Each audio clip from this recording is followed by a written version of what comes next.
While many fruits bestow fearsome powers, not every devil fruit is created equal. Some are quirky, impractical, or downright bizarre, leaving both characters and fans scratching their heads. This begs the question, what are the worst devil fruit powers in One Piece that nobody would ever want?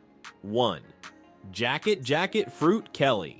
Funk's Jacket Fruit allows him to turn into a sentient jacket that can control the movements of whoever wears him. While this might sound useful in theory, there's one major flaw. He can't force anyone to put him on, unless he convinces someone to wear him willingly, or they happen to feel cold. This ability is practically useless. It's not exactly the most intimidating power in the One Piece world. 2. Berry Fruit. The Berry Fruit, eaten by Very Good, lets him turn his body into floating, grape-shaped spheres. While this provides some immunity to blunt attacks, it leaves him completely vulnerable to other types of damage, like slashing attacks. To make matters worse, Very Good can't selectively control which parts of his body transform. It's an all or nothing ability. If someone grabs his head, he's rendered completely defenseless, making this fruit more of a hindrance than a help.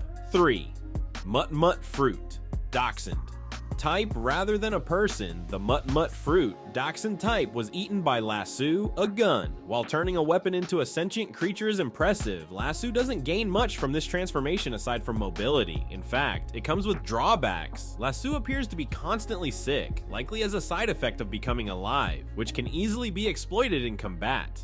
If Lasso could think, it might be questioning whether gaining life was worth all the trouble. 4. Wheel Fruit. Sharingaru's Wheel Fruit is so underwhelming that the One Piece anime skipped it entirely and gave him a sword instead. The fruit allows him to turn his arms and feet into spinning wheels, but these wheels don't seem to be particularly useful. While they add some challenging combat, they're no match for Franky's metal arms, suggesting they lack significant strength. It's unclear if the wheels can even be used for transportation, which might be their only redeeming quality. 5. Puff Fruit. Charlotte Daifuku's Puff Fruit lets him summon a powerful genie to fight on his behalf. However, maintaining the genie requires Daifuku to continuously rub his body, a tiring and awkward process. The genie itself is strong, but lacks any strategic ability, strictly following orders without adapting to changing battle conditions. Worse still, Daifuku doesn't gain any powers of his own from the fruit, not even increased stamina to keep up the constant rubbing. 6. Bug Fruit Model Hornet. The Bug Fruit Model Hornet eaten by the dwarf Bien allows her to transform into a hornet. While this grants her the ability to fly, it's unclear if she can use a stinger offensively since she's never shown doing so. The fact that she carries a lance implies her hornet form isn't very effective in combat, making this transformation more of a novelty than a practical advantage. These devil fruits demonstrate that not every power in One Piece is a blessing. Some come with major downsides or limited utility, leaving their users at a disadvantage. Which of these would you least want?